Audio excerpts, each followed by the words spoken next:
Bueno, vamos a continuar con el siguiente tema de esta serie irreprensible. Vamos a hablar de tres virtudes permanentes que ahora Pablo habla en Primera de Tesalonicenses 5, 16 al 18. Lo invito a que me acompañe, vamos a hacer lectura de esos versículos. El tema de hoy es siempre gozosos.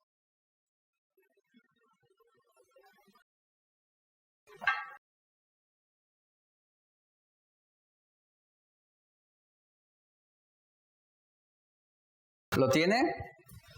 Vea la indicación que Pablo da tres indicaciones, o más bien tres mandamientos. En el verso 16, ¿qué dice? Estar siempre gozosos. Luego el verso 17, orad sin cesar. Verso 18, dad gracias en todo.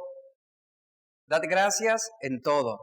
Pablo ha centrado ya nuestra atención en lo negativo, lo que estuvimos hablando en reuniones pasadas. En aquellas cosas que si no intervenimos, que si no se toman medidas para impedirlas, pues finalmente van a afectar la comunión dentro de la iglesia.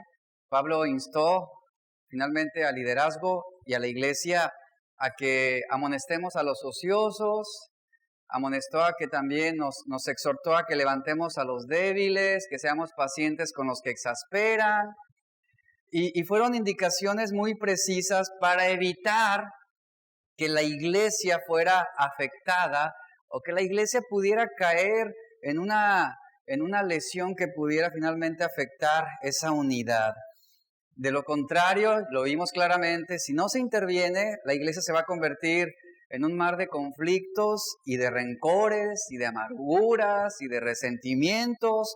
Entonces, esto fue lo que vimos en domingos pasados. Ahora, Pablo se vuelve de lo negativo a lo positivo en esos tres versículos.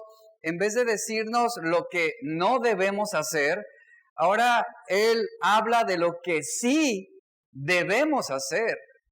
Habla de lo negativo, ahora se va a lo positivo. Entonces, él está señalando aquí diferentes medidas que debemos tomar para contribuir positivamente a la armonía, a la unidad y a una buena marcha de la congregación. Y él pide que nuestras vidas se caractericen por estas tres virtudes importantes. ¿Cuáles son?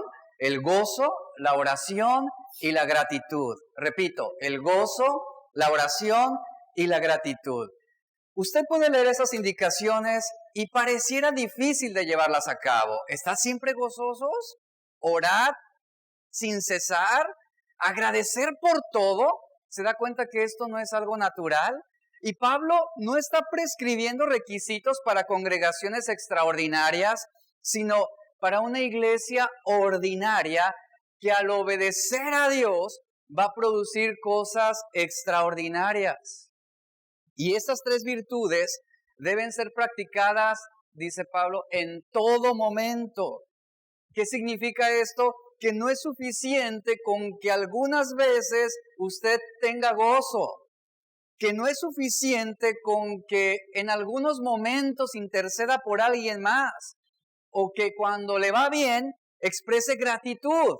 No habla de eso. Él está reiterando este punto. Estas deben ser características permanentes en nuestra vida cristiana. Si usted ama a Dios, si usted realmente se considera cristiano, nacido de nuevo, usted no tendrá problema alguna ni mostrará objeción al mandamiento que está presentando aquí Pablo. La nota dominante del texto recae sobre estas siguientes palabras: siempre, sin cesar, en todo. Note el énfasis, habla de permanencia, habla de perseverancia, habla de continuidad a este mandamiento. A simple vista, estos tres mandamientos parecen ser una utopía. ¿Qué significa esto? Una idealización irrealizable y a la vez irrazonable, porque va en contra de la razón lo que está describiendo aquí. Porque ¿quién sería capaz de mantenerse siempre gozoso cuando la vida cristiana está llena de pruebas, de contratiempos, de dificultades, de pruebas? ¿Quién podrá orar sin cesar cuando hay múltiples tareas durante la semana y múltiples responsabilidades durante el día? Pero es un mandamiento que está indicándonos. ¿Y quién podrá agradecer por todo sabiendo que hay muchas circunstancias que son fruto del pecado y que otras más llegan como fruto de la preocupación y la ansiedad. Pero el mandamiento aquí está. ¿Qué corresponde al cristiano respecto a la palabra de Dios? Obedecerla, seguirla. Hoy me enfocaré solamente en la primera indicación, el primer mandamiento, que es estar siempre gozosos. Consideré importante el seccionarlo en 3 partes para que nos quede más claro. Y hoy vamos a hablar sobre el gozo. ¿Cuántos gozosos hay aquí? Digo, cuando usted visita una iglesia o cuando usted es parte de una iglesia, de verdad, nadie queremos ver caras largas, ninguno queremos ver a gente ofuscada, frustrada, quejosa, deprimida. Realmente, ese sería un indicio de una persona que no ha sido transformada o una iglesia que está apagada. Usted debe mostrar el gozo de Dios. Finalmente, independientemente del carácter de la situación que esté presentando. Yo no quiero llegar a una iglesia y que me reciba alguien con una situación de problemas y ¿cómo estás? Bendecido, hermano, gloria a Dios, pero aquí estoy bien, el Señor me ayuda. Digo, lamentablemente es una cualidad en los cristianos. Yo quiero llegar a una iglesia donde la gente sea amable, ¿sí? Donde la iglesia tenga una palabra de ánimo, una palabra de consuelo, donde me alienten, no donde me inviten a deprimirme con ellos. No quiero eso. Y yo creo que todos deseamos el ser partícipes de ese gozo que Cristo da. Ahora, esto es un gozo, como lo mencioné anteriormente, un gozo que no es natural. No es un gozo que usted va a estimular mirándose al espejo, ¿verdad? Hoy sí la voy a hacer, hoy sí lo voy a lograr. Eres un campeón, ¿verdad? Y saca lo mejor de ti este día. No es ese gozo que usted estimula. No es ese gozo que usted se inyecta y dice, sí, soy el mejor. Y saliendo de la casa se tropieza, se cae y termina llorando, ¿no? O sea, no es ese gozo. Habla de un gozo que va más allá del raciocinio, un gozo que va más allá de los sentimientos. Y ese es el gozo que Dios da. Ahora déjeme decir una cosa, este gozo se perdió cuando Adán y Eva desobedecieron a Dios. Ellos tenían esta plenitud en el gozo de Dios, estaban en la presencia misma de Dios. No había razón para quejarse, no había situaciones que causaran cierta ansiedad o preocupación o depresión. Sin embargo, ellos pecaron y con el pecado se perdió ese gozo. Ellos fueron echados de su hogar en el huerto para finalmente evitar que sucediera algo peor y como parte de un castigo a causa de la desobediencia. La Biblia dice que por el pecado entró la muerte y con la muerte se perdió el gozo. Y con la muerte entró la incertidumbre y también la incredulidad. La vida fuera del huerto fue algo muy complicado para Adán y Eva. Fue algo difícil. Realmente ellos tenían, dice la Escritura, permítame, ellos tenían que trabajar arduamente, tenían que... Ahí dame un segundo, porque esta cosa se abrió. Ahí está. Ellos tenían que trabajar incansablemente para conseguir el alimento de cada día. Lo que significa es que la realidad de la muerte invadía todo después de que ellos pecaron. ¿Qué sucedía? Ahora los animales se mataban unos a otros, la relación entre el hombre y la mujer no fue la misma, con el pecado entró el desorden, los celos, la envidia, el egoísmo, entró el orgullo, entró el odio, entró el machismo, entró el feminismo. Ese es el resultado del pecado. Y lo más terrible fue que el primer hijo de la pareja, recuerda la historia, asesinó a su propio hermano, al menor. En vez de protegerlo, se da cuenta cómo ya todo fue algo antinatural. Fue un caos, un desorden. ¿Qué podría haber sido peor? El pecado se había apoderado de ellos. Ya estaban invadidos y ninguno podía impedir que el gozo se desvaneciera ante tanta confusión y tanto dolor. Pero Dios, aquí entra lo maravilloso del plan redentor del Señor, Dios tenía un plan para recuperar ese gozo eterno. El gozo se perdió en el huerto cuando entró la muerte. Pero ¿sabe cuándo volvió este gozo? En el nacimiento del Hijo de Dios. En Lucas 2:10 nos dice que un ángel anunció a los pastores las buenas nuevas de salvación. Y dice la Biblia que el ángel les dijo a esos pastores, les traigo buenas nuevas de gran gozo. Dice que será para todo el pueblo. Y ahí está el Hijo de Dios entrando en la esfera de lo terrenal, haciéndose hombre. Y Jesús creció, sanó enfermos, dio vista a los ciegos, resucitó a los muertos. Pero todo esto que Jesús hizo en su ministerio terrenal fue solamente un atisbo de lo que vendría, de algo más maravilloso, más grandioso. Dios entró en el mundo, dice la Biblia. Dios experimentó nuestra angustia. Él conquistó la misma muerte para darnos esperanza de que cumplirá su promesa para poner fin, ¿a qué cree? Para poner fin a la ansiedad, fin al dolor, fin a la tristeza, a la muerte. Esas son las buenas nuevas de gran gozo. Y la venida de Jesús es un tiempo de gozo. ¿Cuántos saben esto? Ese es el verdadero gozo. Ese es el gozo que Dios en su plan redentor ahora está recuperando al corazón del hombre. Apocalipsis 21, 3 al 4 nos da una promesa que debe alentarnos continuamente. Y esta promesa nos lleva a permanecer siempre gozosos. ¿Qué dice? Dios mismo estará con ellos como su Dios. Hablando de aquellos hombres que aquí en la tierra padecieron, que sufrieron a causa de su fe. Hay una promesa maravillosa. Él mismo, dice, estará con ellos como su Dios. Enjugará Dios toda lágrima de los ojos de ellos. Y ya no habrá muerte. Qué maravillosa promesa. Ya no habrá muerte, ni habrá más llanto, ni clamor, ni dolor, porque las primeras cosas pasaron. ¿Esto no le alienta? Esto debe alentarnos. Llegará un día en que nuestro gozo será completo. Pero mientras estamos aquí en la tierra debemos aferrarnos a esa promesa futura. Aquí Apocalipsis está describiendo esa promesa que vendrá. Una vida, describe una vida donde el gozo será permanente. Ya no habrá más dolor, ya no habrá más tristeza, ya no habrá más ansiedad ni más preocupación, sino todo será completo gozo en Él. Y qué verdad más hermosa esta que está planteando la Biblia. De verdad, debe animarnos, debe alentarnos. ¿Y sabe algo? Sin importar lo que pase, sin importar lo que venga, sin importar lo que ha pasado, lo que esté pasando o lo que pasará, siempre habrá un gozo eterno para quienes le aman, dice la Biblia. Pero note el énfasis, para quienes le aman, porque es un gozo sobrenatural, es un gozo que viene de Dios, es un gozo que viene y entra al corazón de aquellos que han nacido de Dios. No sabemos todo lo que quisiéramos, hablando de adversidades, hablando de situaciones complicadas, realmente hay muchas cosas que no podemos comprender. No podemos comprender por qué a un cristiano fiel pudo haberle dado cáncer.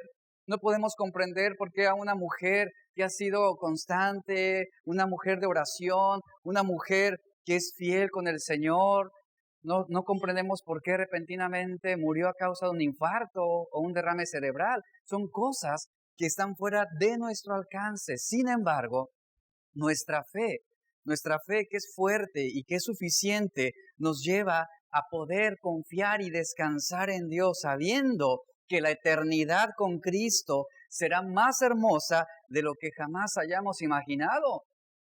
Y esto es lo que nos mantiene. Hay muchas cosas que, repito, no vamos a comprender. Eclesiastés 3:11 nos dice, todo lo hizo hermoso en su tiempo y ha puesto eternidad en el corazón de ellos, sin que alcance el hombre a entender la obra que ha hecho Dios desde el principio hasta el fin. Aunque Dios le ha dado al hombre un deseo por una conciencia de la eternidad, Dios, dice aquí Salomón, Dios no ha revelado mucho acerca de su obra eterna. Esto mantiene finalmente un deseo de la eternidad. Esto nos mantiene con esa esperanza futura. Y esta promesa se mantiene viva en el corazón de todo cristiano. Es como un deseo aún por cumplirse. ¿Y sabe? Y seguimos caminando y seguimos avanzando y seguimos soportando las adversidades de la vida en la espera de ese deseo que está por cumplirse. San Agustín oraba de la siguiente manera, él decía: tú nos has hecho para ti mismo y nuestros corazones no tienen paz, sino hasta que pueden encontrar paz en ti.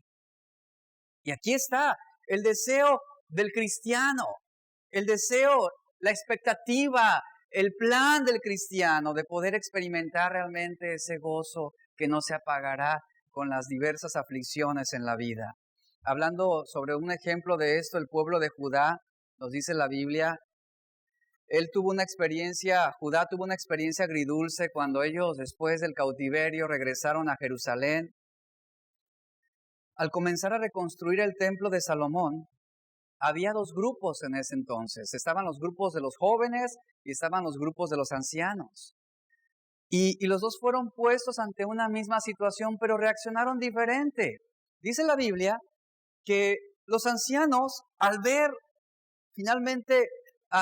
la belleza del templo original que fue destruido por la guerra, dice la Biblia que los ancianos estaban llorando, estaban angustiados, gimiendo, estaban deprimidos. ¿Por qué? Por pensar en la gloria pasada de lo que era el templo de Salomón. En cambio, nos dice la Biblia que los jóvenes, ¿qué hacían?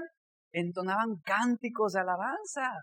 Y ellos estaban celebrando la oportunidad de poder reconstruir el templo. Y dice Esdras 3:13, se nos dice que no se podía distinguir que el pueblo no podía distinguir el clamor de los gritos de alegría, de los cánticos de alabanza y de la voz de gemir y de lloro y de tristeza. Y ahí está una reacción. ¿Cómo usted responde ante la adversidad? ¿Cómo usted responde ante situaciones que a lo mejor son desagradables e incómodas? ¿Usted responde con cánticos de alabanza? Eso es el gozo permanente, el gozo de Dios que nos mantiene firmes. ¿O usted responde como esos ancianos, llorando a gritos, ¿verdad? Gimiendo, lamentando. ¿Cómo responde usted ante la adversidad? Si usted es una persona de poco ánimo, si usted es muy emocional, muy sentimental, usted fácilmente colapsará ante una mala noticia. Usted se decaerá, usted va a entristecerse hasta porque no se me ocurre nada, pero por algo se va a entristecer. Ahí me trabé. Pero así hay gente que por cualquier situación se decaen y pierden su confianza en el Señor. Y mire, el sufrimiento puede ser así. Algunas veces, como esos ancianos, miraron hacia atrás, miraron el pasado y se llenaron de melancolía, se entristecieron de saber lo que había acontecido con el templo.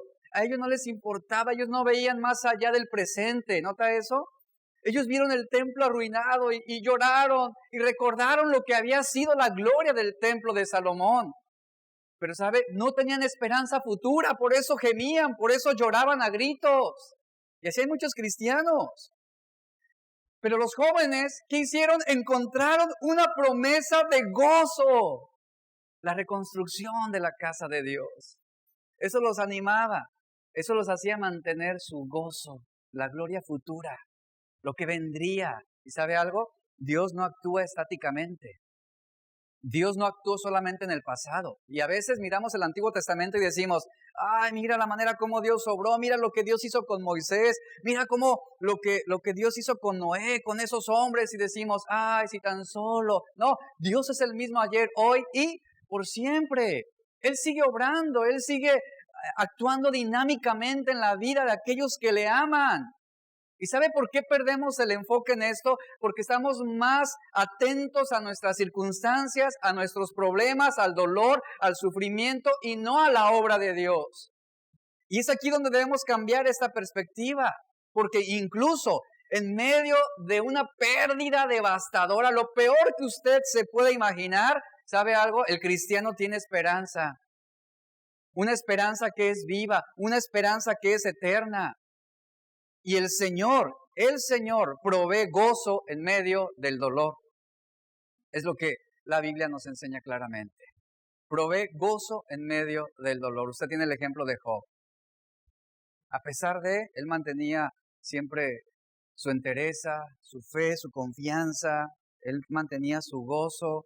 A lo mejor al pensar en gozo, lamentablemente suponemos que una persona siempre va a estar con la sonrisota, ¿verdad? Ay, el cristiano así bien feliz. ¿Y por qué? ¿Qué te pasó? ¿Qué te hicieron? Ah, me acaban de chocar el carro y no tenía seguro. Ah, pero gloria a Dios, ¿no? Obviamente hay situaciones que nos agobian, hay situaciones que nos lastiman. Ayer recordaba a una colaboradora que teníamos en el ministerio hace tiempo, una muchacha, trabajamos ahí en equipo, y esta muchacha era de cara poco expresiva, así muy seria, así, y recuerdo que me tocó una ocasión hablar con ella. Le decía, oye, es que tú tienes que sonreír. Oye, vienen las personas y te ven así con esa cara y la verdad, más que alentar, desanimas. Y yo le decía, sonríe, mira, muéstrate amable. Era lo que hacía. Digo, no. Y de verdad, así mi esposa la conoció y tratábamos con ella. No, hazlo natural. Y no se podía. Y ¿sabe? Así son muchos cristianos. Como que estamos forzando el gozo, como que estamos forzándonos a decir, no, es que tengo que estar bien, no, es que tengo que estar gozoso, tengo que estar alegre. Pero el gozo de Dios es una obra sobrenatural que se convierte en una expectativa continua, diaria, independientemente del carácter de los problemas. Podemos mantener la entereza, la bonanza, la confianza y decir, me está yendo de la patada, pero el Señor es mi fortaleza. Y tenemos esa confianza en Él. Me acaban de quitar la casa, acabo de perder mi trabajo, pero yo sé que Dios está conmigo y que Él cumplirá su propósito en mí. Se genera incertidumbre, sí, efectivamente. Nuestras emociones se ven debilitadas, pero nuestra confianza está en lo que Dios hará. Y mire, así es el sufrimiento. ¿Qué es lo que usted piensa al mirar atrás? Usted se presenta como estos jóvenes, canta alabanzas al Señor y dice, el Señor es mi fortaleza. Usted encuentra promesas de gozo finalmente cuando confía en Dios para el futuro. Encuentra promesas de gozo cuando piensa en Dios para el futuro. ¿Cómo le está yendo con esto del coronavirus? ¡Ay! Algunos están como los ancianos ya gimiendo y gritando, nos vamos a morir. Y que pasó un crucero de turistas aquí a Vallarta y que había 21 contaminados de coronavirus. ¡Ay, Vallarta va a colapsar! ¿Cómo es su confianza con el Señor respecto a esto? Mi esperanza no está en lo terrenal. Mi esperanza y mi confianza en Dios está también hacia lo que vendrá, hacia el futuro. Allí es donde perseveramos en este gozo. Incluso, repito, en lo peor que usted pueda suponer o imaginar, hay una esperanza. ¿Sabía eso? Hay una esperanza. El Señor provee gozo en medio de la aflicción. Esto es lo que seguramente muchas veces se nos complica entender. Y mire, esta mañana yo quiero decirle algo que seguramente lo va a desconcertar. ¿Por qué razón? Por esto. No hay problema, no hay prueba, no hay tribulación que enfrente el cristiano que sea tan grande y dolorosa como para reprimir el gozo de ser redimido. Repito, no hay problema, ni prueba, ni tribulación que pueda enfrentar el cristiano que sea tan grande y tan dolorosa como para reprimir el gozo de ser redimido. Estudie la historia de los mártires de la iglesia. Algunos de ellos voluntariamente ofrecieron sus vidas a la hoguera. Voluntariamente, no esperaron a que los verdugos los encontraran y los tomaran prisioneros. Ellos, de su propio pie se presentaron. Yo daré y ofreceré mi vida por Cristo voluntariamente. No tienes que buscarme, aquí estoy. ¿Se da cuenta? Ese es el gozo que viene de parte de Dios. En otras palabras, de lo que le acabo de mencionar. Si hay una circunstancia, evalúe su corazón. Si hay una circunstancia que esté disminuyendo su gozo, ¿sabe algo? Usted está pecando. No le gusta eso. A mí no me gusta. Pero es una realidad. Es una verdad bíblica. ¿Por qué razón? Porque cuando nuestro gozo se disminuye, cuando nuestro gozo se reprime, esto puede ser resultado de algún pecado en su vida o simplemente la preocupación tiene el timón de su vida. Y eso no es bueno. Un escritor llamado A.J. Mason dijo lo siguiente: el cristiano que vive triste y deprimido realmente transgrede un mandamiento, de una u otra forma, desconfía de Dios, de su poder, providencia y perdón. Esto es una gran verdad. Esto es muy cierto. ¿Cuál es el mandato? Estad siempre, ¿qué? Gozosos. Note lo siguiente, no es una opción, no le está diciendo, bueno, mantente gozoso siempre y cuando te esté yendo bien, siempre y cuando los planes estén saliendo como tú esperas que salgan. Estad siempre gozosos, habla de continuidad, repito, habla de permanencia. Y es un mandato que se nos está presentando continuamente en toda la Biblia. Por ejemplo, citaré algunas citas, Filipenses 4:4. Acompáñeme rápidamente ahí, por favor. Dice, regocijaos en el Señor siempre. Y luego, después de esa indicación, Pablo añade, otra vez lo diré. Está recalcando, ¿se nota? Está remarcando. ¿A cuántos les gustan que les remarquen las cosas? ¿A poco no nos desesperamos? Ya me lo dijiste una vez, bueno, te lo vuelvo a decir, por si no entendiste. Así le decía a su mamá, ¿no? Y aún así después de 5 veces no entendíamos. Pablo dice, regocijaos en el Señor siempre, otra vez lo diré, dice Pablo. Otra vez lo diré. Yo me imagino al apóstol Pablo escribiendo esas palabras a los filipenses. A ver, regocíjense en el Señor siempre. Y luego yo supongo que él plantea una situación, bueno, no va a faltar el hermano. ¿Qué va a decir? Pero, ¿por qué? Pero es que... Y Pablo dice, bueno, lo digo nuevamente, regocíjense, regocíjense. Él está diciendo, regocíjense en el Señor siempre. Y él sabía que alguien diría, pero, ¿cuántos dicen aquí pero? Y entonces Pablo dice marcadamente, ok, lo digo de nuevo, regocíjense. ¿Sí? Sí, regocíjense. Regocíjense. En 1 de Pedro 4:2-13, aquí encontramos otra indicación también precisa. Pedro dice, amados, no se sorprendan del fuego de prueba que os ha sobrevenido. Fíjate, la indicación que da. No te sorprendas si pasas por pruebas, por tribulaciones. No te sorprendas si pasas por una etapa de estrechez o de enfermedad. Todo es consecuencia finalmente del pecado, muchas de las cosas que estamos viviendo aquí en la tierra, malas. Y Pedro reitera, no se sorprendan del fuego de prueba que sobrevendrá sobre ustedes. Dice, como si alguna cosa extraña les aconteciera, sino, y da la indicación ahí, ¿lo tiene ahí? ¿Sino qué? Gozaos, gozaos, por cuanto sois participantes de los padecimientos de Cristo, para que también en la revelación de su gloria os gocéis con gran alegría.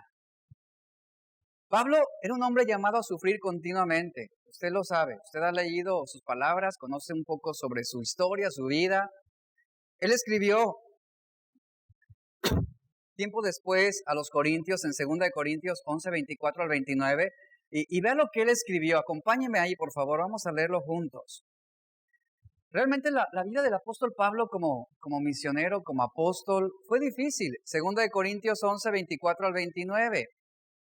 Pero a pesar de lo que Pablo enfrentó, de las situaciones injustas en su contra, yo no veo en la Biblia, ni leo entre palabras, a un Pablo que haya estado deprimido, a un Pablo que haya estado angustiado, que se haya negado a querer cumplir con el propósito de Dios a causa de sus malas situaciones. Yo no veo a un Pablo renegado. ¿Usted lo ve ahí? Yo no veo a un Pablo quejándose. Yo no veo a un Pablo que esté ahí todo opacado, ¿verdad? Frustrado, queriéndose morir. ¿Por qué a mí, Señor? Si sabes cuánto te amo y cuánto te... No veo a un Pablo quejoso. No lo vemos. Vea lo que él dice.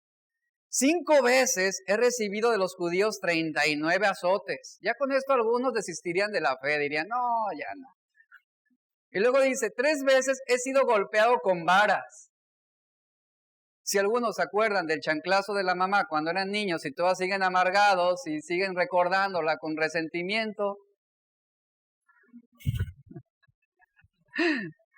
Dice, 3 veces he sido golpeado con varas, una vez fui apedreado, 3 veces naufragué, y he pasado una noche y un día en lo profundo, con frecuencia en viajes, en peligros de ríos, peligros de salteadores, peligros de mis compatriotas, peligros de los gentiles, peligros de la ciudad, peligros en el desierto, peligros en el mar, peligros entre falsos hermanos, en trabajos y fatigas, en muchas noches de desvelo, en hambre y sed, a menudo sin comida, en frío y desnudez, y le seguimos, ¿verdad? Además dice, de tales cosas externas, todavía añade esto, o sea, todavía sobre esto dice, está sobre mí la presión cotidiana de la preocupación por todas las iglesias. Y luego dice Pablo, ¿quién es débil sin que yo sea débil? ¿A quién se le hace pecar sin que yo me preocupe intensamente? ¿Y qué? Y vemos a un Pablo, sin embargo, que mantenía siempre su gozo. Y ese mismo Pablo, este mismo Pablo que describe lo que él ha vivido, le escribe a los tesalonicenses y a los filipenses, regocíjense, manténganse siempre gozosos. Ahí está claramente, el gozo no puede ser refrenado por las circunstancias de la vida. No puede. Y repito esto, si tu gozo se refrena por los problemas cotidianos de la vida, entonces hay un pecado en tu corazón seguramente. No estás orientado correctamente. Porque el gozo que Dios da es un gozo mayor, es un gozo más grande, es un gozo más fuerte que cualquier problema que pueda intimidar tu vida. El profeta Habacuc dijo lo siguiente, acompáñeme también ahí rápidamente, por favor, Habacuc 3, versos 17 al 18.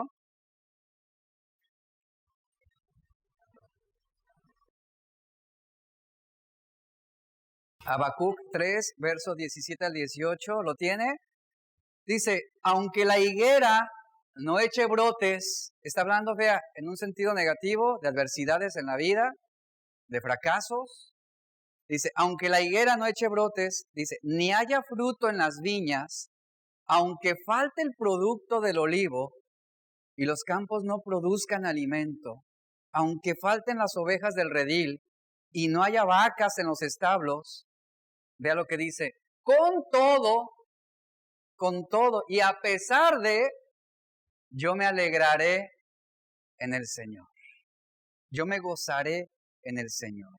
Dice, me regocijaré en el Dios de mi salvación. ¿Nota el énfasis? Aquí había un fracaso en la cosecha, es lo que describe Habacuc. La muerte de los rebaños estaba devastando a todo Judá. No encontraban salida a la situación.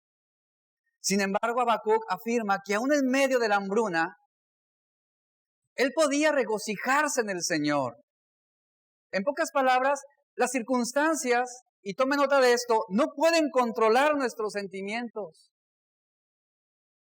Las circunstancias y la austeridad y la estrechez y la crisis que estaba enfrentando Habacuc en su tiempo no controlaban los sentimientos de este hombre de Dios, sino él se afianzaba en la fe que tenía en Dios.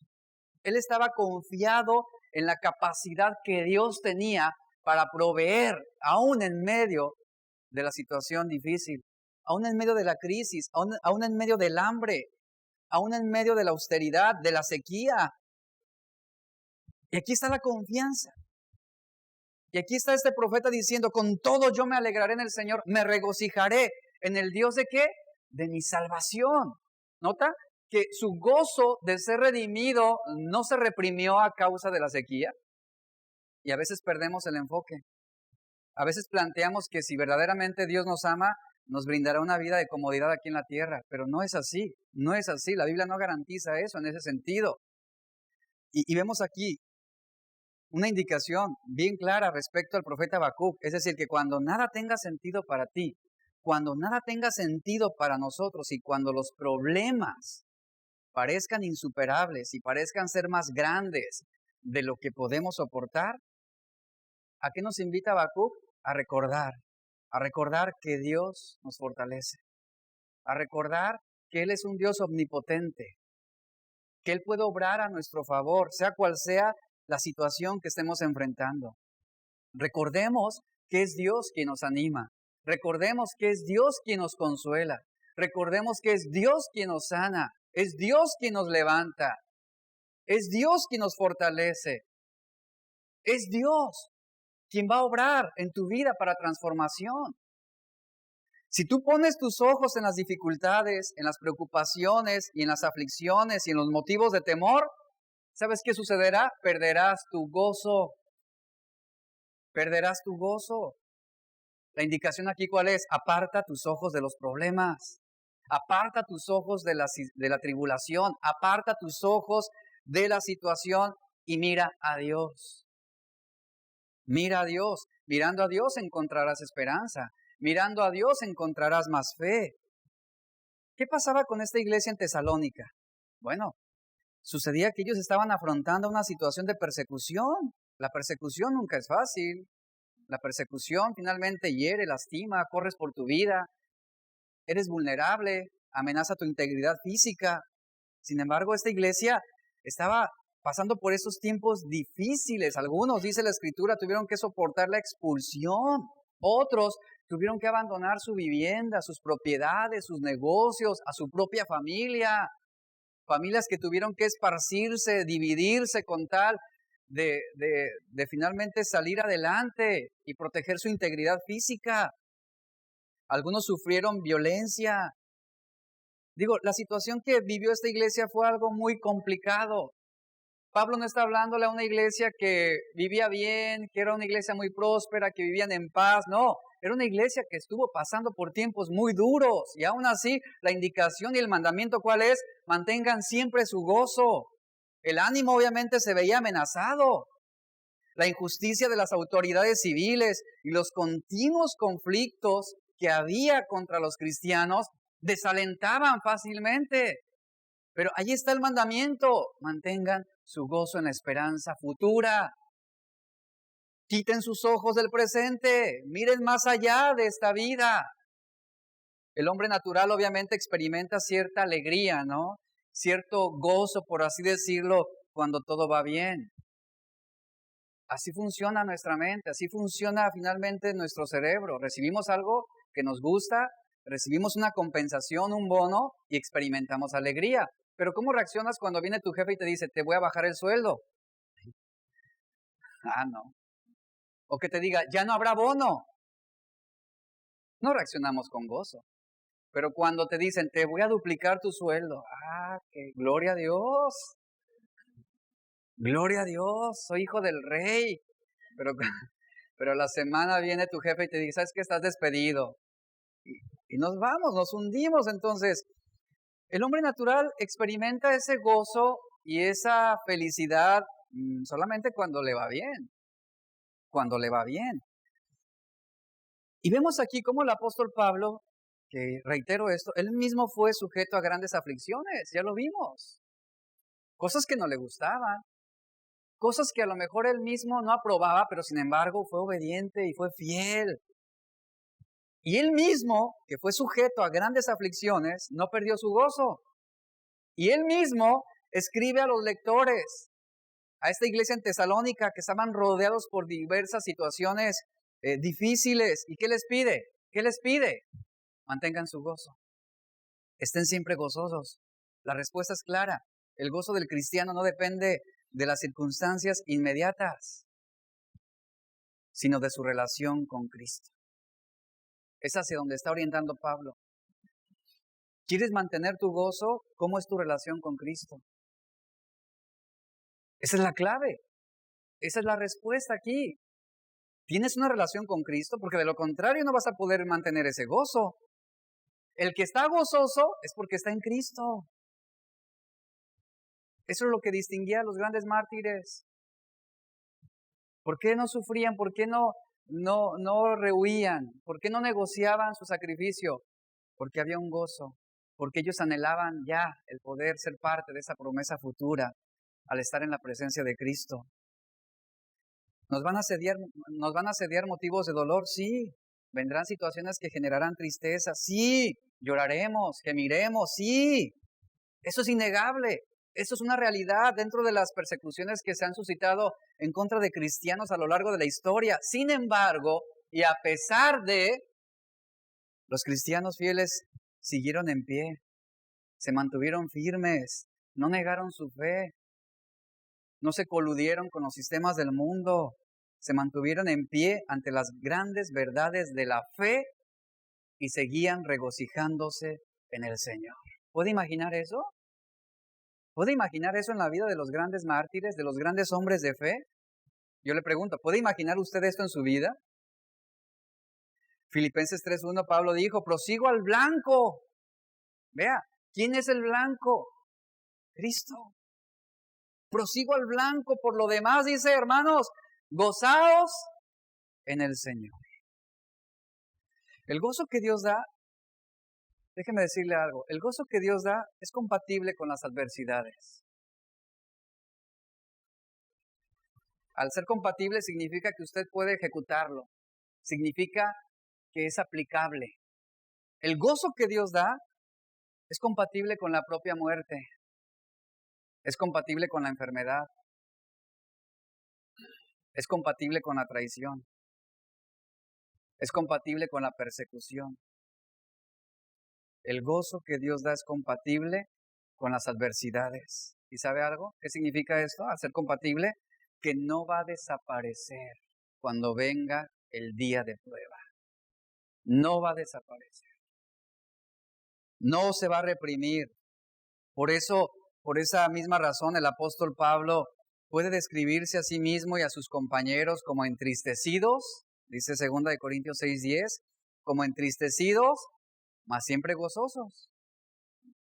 Como pobres, mas enriqueciendo a muchos, como no teniendo nada, mas poseyéndolo todo.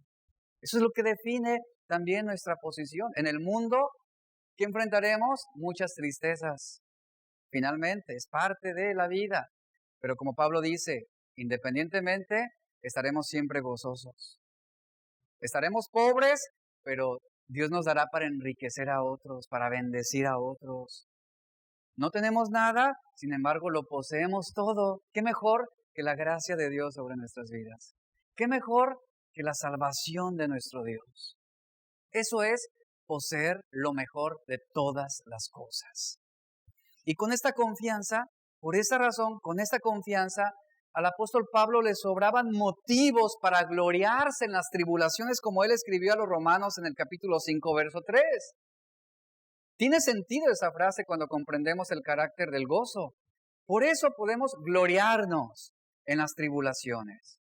¿Recuerda cuando Pablo estuvo encarcelado en Filipos, junto con Silas? Yo le pregunto, ¿a poco fue una experiencia que él soñaba? No, claro que no. No era algo que él esperaba. Usted sueña con ir a algún lugar en Europa, usted sueña con ir a un país y disfrutar y pasear y conocer, no es algo que usted anhela. Pero le aseguro que nunca estuvo en los planes de Pablo el ser encarcelado, siendo él un perseguidor de la iglesia, siendo él un verdugo de los cristianos, y que él encarcelaba, él nunca esperó verse del otro lado en su vida. Sin embargo, cuando él estuvo en Filipos, dice la Biblia, su experiencia no fue agradable, y reitero, no fue agradable. No fue lo que él hubiera querido o esperado, hablando en el sentido natural. Dice la Biblia que fueron severamente azotados, usa ese término, severamente azotados. Y yo creo que los verdugos, al flagelar a Pablo y Silas, no le preguntaron, ¿te dolió? ¿Le doy más suavecito? Porque tienes que aguantar cerca de 40. No le preguntaron, ¿usted cree que no le daban con todo con el primer flagelazo? ¡Claro! Por eso dice, severamente azotados. Fueron puestos en condiciones deplorables, incómodas. Dice la Biblia que sus pies fueron asegurados en el cepo. Estos cepos tenían más de 2 agujeros para las piernas y los cuales podían ser forzados para separar las piernas de tal manera que causaban incomodidad y un dolor que describen era insoportable. Tertuliano dijo respecto a este momento, las piernas no sienten nada en el cepo cuando el corazón está en el cielo. Esta fue la razón por la que Pablo y Silas, ¿qué hacían? ¿Qué hacían en esa situación incómoda? ¿Qué hacían? ¿Recuerda? Estaban malheridos, estaban heridos, estaban lastimados, estaban injustamente siendo tratados. Sin embargo, él y Silas no dejaban de cantar, no dejaban de orar, dice la Biblia, Hechos 16:25, y mantuvieron su gozo en esta situación inimaginable.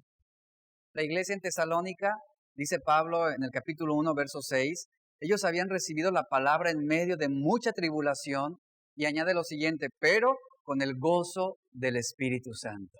Ahí está la clave, el gozo del Espíritu Santo, el gozo que Dios puede dar. Comenzaron su vida de fe de esta forma, entonces Pablo les dice, pues no teman el seguir en medio de tribulación, pero la tribulación no es motivo para que ustedes dejen de manifestar el gozo del Espíritu. No es un motivo.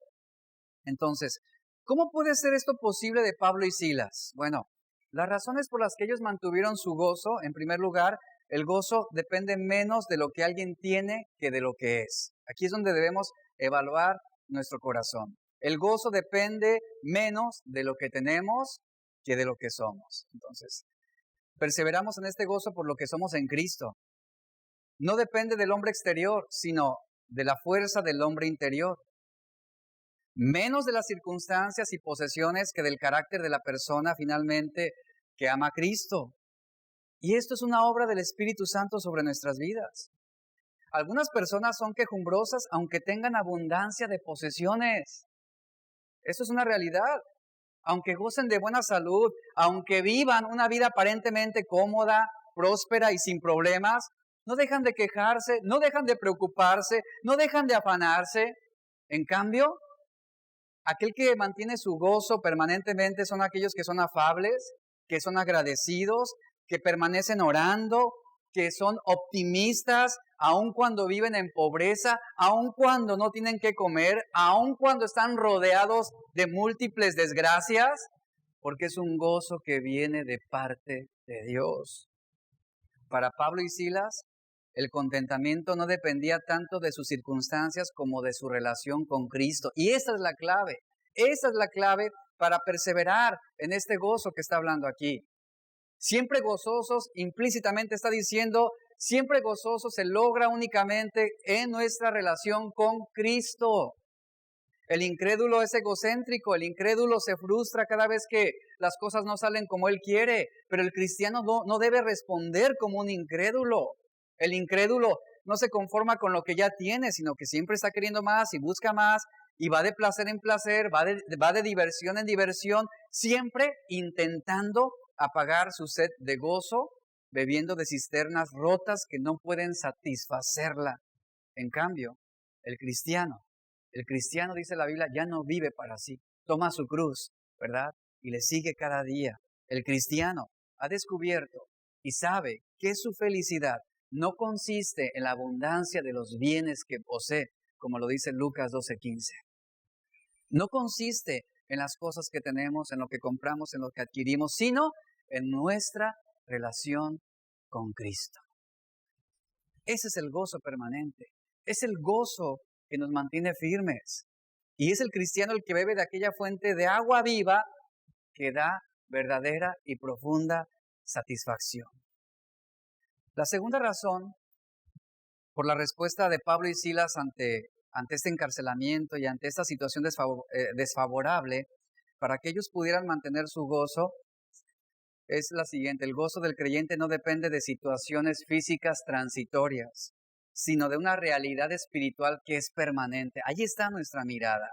El creyente, obviamente, tiene que afrontar muchos contratiempos, tenemos que enfrentar muchas situaciones que a veces pueden desalentarnos, pero finalmente, como lo dice 2 Corintios 4:17, lo que vivimos aquí en la tierra, lo que enfrentamos en esta vida son aflicciones leves, pasajeras, en comparación con el eterno e incomparable peso de gloria que por la gracia de Dios será su fruto, como lo dice Pablo. Y sobre esto Pablo también dice en 2 Corintios 4:18, el siguiente versículo nos dice lo siguiente, que no pongamos nuestra vista en las cosas que se ven. ¿En dónde? Sino en las cosas que no se ven. En lo eterno, en lo espiritual. Porque las cosas que se ven, es decir, la vida transitoria, lo temporal, lo terrenal, dice, es algo que dejará de ser. Es algo que acabará, que terminará. Pero lo que no se ve es una realidad eterna. Y ¿sabe? Eso es lo que nos hace mantener siempre nuestro gozo. Esto es precisamente esa momentánea tribulación terrenal no debe quitar el gozo por lo eterno. Es lo que está describiendo aquí Pablo. No tengamos una fijación por las cosas visibles como para ser seducidos por el temor. Nuestra mirada debe estar puesta en aquello que no se ve ahora, sino que será visto en la eternidad. En otras palabras, detrás de las pequeñas circunstancias inmediatas de la vida, el cristiano siempre va a vislumbrar la gran circunstancia eterna. Ahí es donde vamos a mirar, ahí es donde vamos a proseguir en el blanco en cada día de nuestra vida. El saber que la mano providencial de Dios está trazando un plan para nuestra vida que es mucho mayor y más glorioso que lo que pudiéramos sufrir aquí en la tierra. ¿Y sabe algo? No somos llamados a sufrir en vano. Hay un propósito también para todo sufrimiento. Hay un propósito para toda prueba. Hay un propósito para todo lo que Dios permite en su vida, que puede incomodarle, que puede a lo mejor lastimarle, que todas las cosas son necesarias. Y en el plan y en la voluntad de Dios, todo lo que Dios permite es necesario. Todo lo que Job vivió fue necesario. Todo lo que David vivió fue necesario. Todo es necesario. ¿Y sabe para qué? Para adelantar nuestro proceso de santificación y transformación. Entienda esto. Todas las aflicciones son útiles, independientemente de su carácter. Todo es útil. Todo traerá y aportará un beneficio para su vida. Y usted lo va a entender únicamente cuando su relación con Cristo sea correcta, sea apropiada, sea debida. Usted lo va a comprender así. Porque si usted no mantiene una correcta relación con Cristo, usted dará pie a la queja. Usted se mostrará inconforme. Y usted renegará de lo que está enfrentando. Usted debe estar consciente de que Dios obra todas las cosas, aún las inimaginables, las adversas, las difíciles, para su bien. Él obra para su bien. Y entendiendo esto, usted puede experimentar gozo incluso cuando no comprenda, cuando no lo entienda. Y la exhortación del apóstol Pablo no es una utopía, sino es una exhortación, un mandamiento realista, es realizable. ¿Cuál? Mantengan su gozo, siempre gozosos. ¿Por qué hablo de que es realizable? Porque su cumplimiento depende de nuestra fe. Es decir, la capacidad que tú y yo tenemos para depender de Dios y descansar en su providencia. ¿Sabe qué es la providencia de Dios? El cuidado que Él tiene por nosotros. A eso nos va a encaminar nuestra fe. La confianza para depender de Dios y descansar en su providencia. Y también de nuestra esperanza. Nuestra esperanza, que es la capacidad de creer la palabra de Dios y aferrarnos a las promesas que Él da. Entonces, si nos sostenemos de esta fe y de esta esperanza, vamos a descubrir que nada ni nadie podrá quitarnos el gozo que Dios nos ha dado. Nada podrá arrebatarnos el gozo de ser redimidos de Dios. Nada. En la navegación hay algo que se conoce como la resistencia inducida por las olas. Es difícil saber cuál será el grado de resistencia en aguas tranquilas en un barco. Por esta razón, para cuantificar la resistencia a la marcha de un barco, este barco debe ser puesto bajo una presión de mal tiempo. Es necesario. Un barco siempre responderá cómodamente cuando navegue en aguas tranquilas. Sin embargo, si queremos probar su fuerza, ¿dónde debemos ponerlo? Bueno, debemos ponerlo frente a vientos recios y olas grandes, frente a una tempestad. Lo que obligará, fíjese lo que produce. Esto va a obligar que su resistencia se vea incrementada. ¿Pero qué tiene que hacerse? Se tiene que inducir la resistencia. Y las pruebas, las aflicciones, las tribulaciones, ¿qué hacen? Inducen nuestra fe, inducen nuestra dependencia de Cristo. Cuando un barco navega con mal clima, uno de los efectos inmediatos que se aprecian en la embarcación es la reducción de su velocidad, y esto es debido a la interacción entre las olas y el casco. Por otra parte, la fuerza de control de un barco, ¿dónde está? En el timón. En el timón, ahí está la fuerza de control, y eso depende pues de varios aspectos, ¿no? Un navegante debe tener la habilidad para mantener el control en esa situación. Y así es como Dios nos manda también a nosotros, debemos mantener el control. Vienen malos tiempos, debemos mantener el control, porque si perdemos el control, por pequeño que éste sea, dice las leyes de náutica, un barco puede afectar su gobernabilidad. Un barco puede hundirse fácilmente cuando no hay un buen control sobre el timón. Y así es con nuestra vida. Obviamente vamos a ser inducidos a la resistencia sobre nuestra fe y nuestra esperanza, pero debemos tener un buen control. Debemos mantenernos, como lo mencioné, con nuestra fe, con nuestra esperanza, sostenidos ahí, afirmados, agarrados, sujetos y no movernos.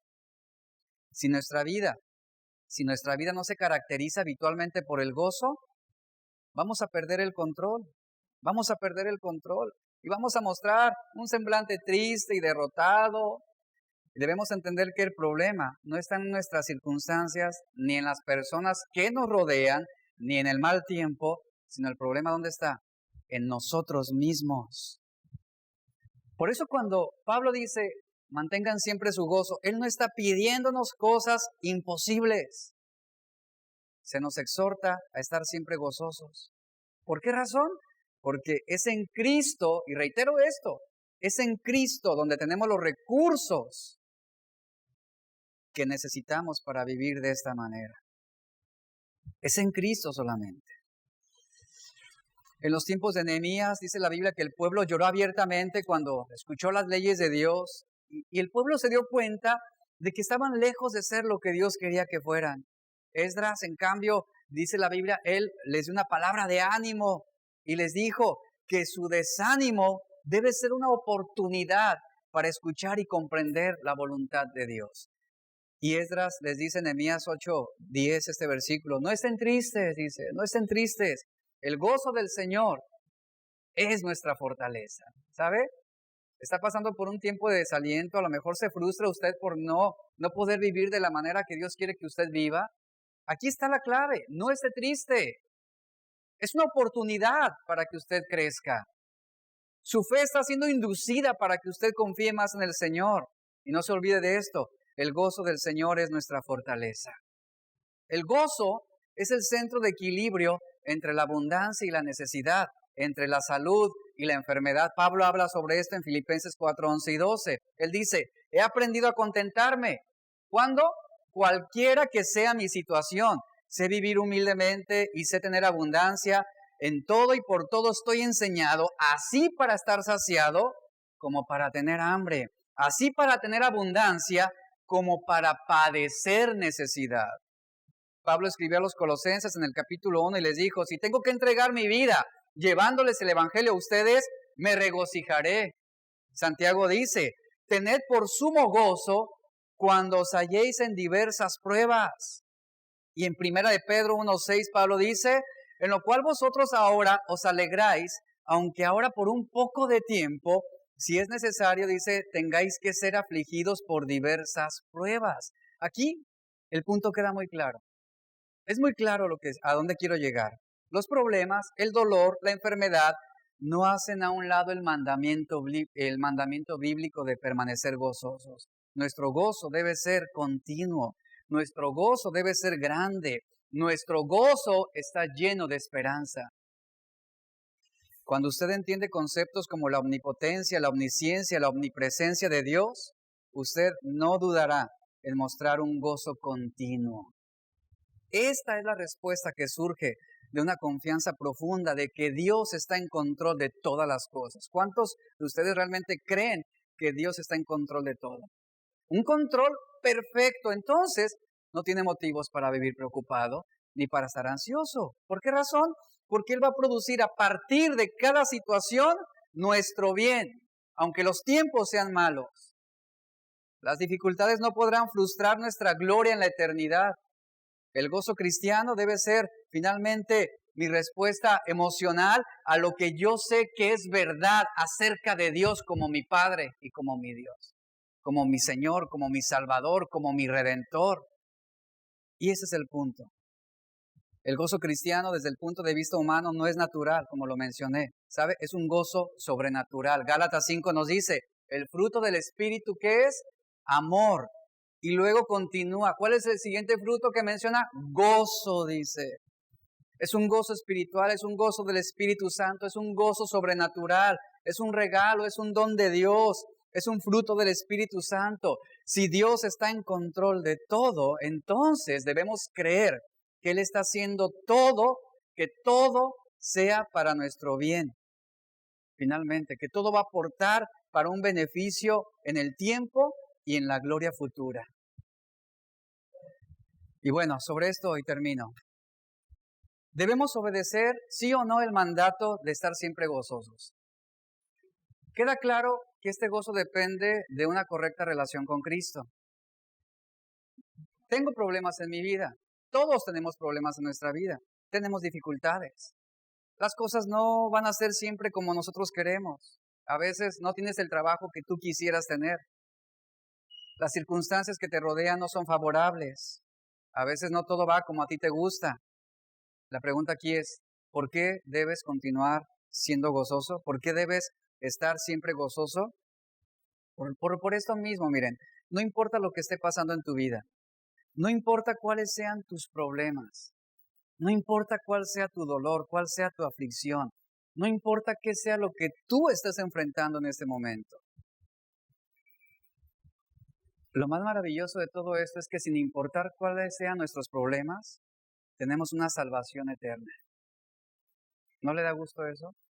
Hay una salvación eterna, una salvación producida en la obra maravillosa de Cristo y que nos ha sido dada y que es concedida a los que le amamos actualmente, a los que hemos creído en Él.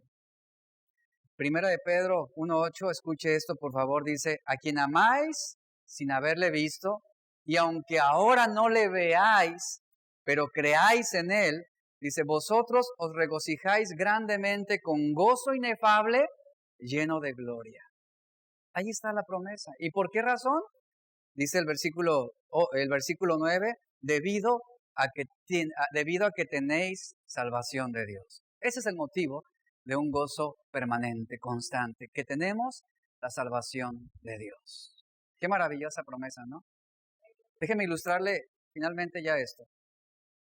A veces uno piensa mantenernos siempre gozosos a pesar de la adversidad, la lógica no nos lleva a considerarlo bien. Ayer usé esta anécdota. Hace tiempo teníamos una camioneta 4x4. Realmente pocas veces la usé, con la tracción todoterreno. Y una ocasión íbamos con unos hermanos, íbamos a casa de una familia de la congregación, y ellos vivían en el cerro, y era temporada de lluvia. El camino era intransitable, surcos, piedras, usted sabe, ¿no? Realmente hay vehículos que ya no pueden pasar. Los hermanos que iban conmigo me dijeron, oye, está horrible el camino. Y yo veía la pendiente, pero yo lejos de ver una imposibilidad, ¿qué cree? En mi cerebro se liberó adrenalina. Y dije, es ahora y cuándo. Y le digo, no se preocupen, ahorita van a ver. Y pongo la tracción 4x4. No, para mí, yo sonreí. Yo disfruté esos 40 metros de camino y lo disfruté. ¿Sabe algo? Así es la vida del cristiano. Uno ve la pendiente y uno dice, esto va a ser difícil. Esto es imposible. No sabes lo que yo estoy viviendo, no sabes lo que estoy enfrentando. No podré. Ponga la atracción, la obra del Espíritu Santo. Y sí se puede en el Señor. ¿Y sabe? Lo que era intransitable para otros, porque había carros que no podían subir, para mí fue transitable. Y a veces los problemas que otros no pueden superar o que no pueden sobrellevar, para nosotros son transitables. Nosotros podemos avanzar, nosotros podemos seguir adelante. ¿Por qué razón? Por la obra del Espíritu Santo en nuestras vidas. Y cuando venga la prueba, usted también va a liberar esa adrenalina, va a decir, Señor, vamos con todo, vamos a servirte, vamos a seguir siendo fieles a ti. No importa lo que venga, no importa lo que haya pasado, no importa lo que esté pasando, no importa lo que pasará. En el Señor tenemos esta confianza permanente y eterna. Y el hecho de tener nuestra salvación es un motivo de un gozo inefable. Y podemos decir, Señor, gracias. Gracias por tu amor y por tu salvación. Póngase de pie, por favor. Póngase de pie.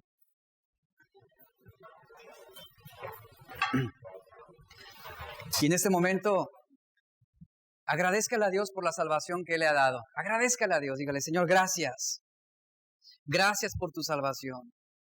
Ayúdame a permanecer, ayúdame a perseverar.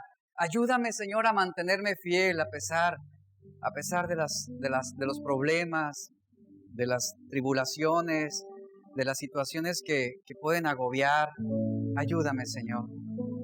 Yo te ruego y te suplico que sigas perfeccionando tu obra en mí y que pongas gozo en mi corazón. Quiero tener una relación correcta contigo. Que tu obra siga fortaleciéndome, que siga levantándome. Si alguno aquí está consciente que en este momento no tiene una relación correcta con Cristo, es el momento de venir a Él. Es el momento de acercarte a Dios y decirle, Señor, te necesito. Ahí en tu lugar haz esa oración, dile, te necesito, ayúdame. Ayúdame. Dame ese gozo de ser redimido, ese gozo que no se apagará, ese gozo que no cambiará. Ayúdame, Señor, hoy quiero conocerte, hoy quiero amarte, hoy quiero acercarme a ti, hoy quiero rendirte mi corazón, mi vida. Justificados pues por la fe, tenemos paz para con Dios. Qué maravillosa verdad. Paz para con Dios. Danos tu gozo, Señor. Danos tu gozo. Oh, gracias, Señor. En el nombre de Jesús.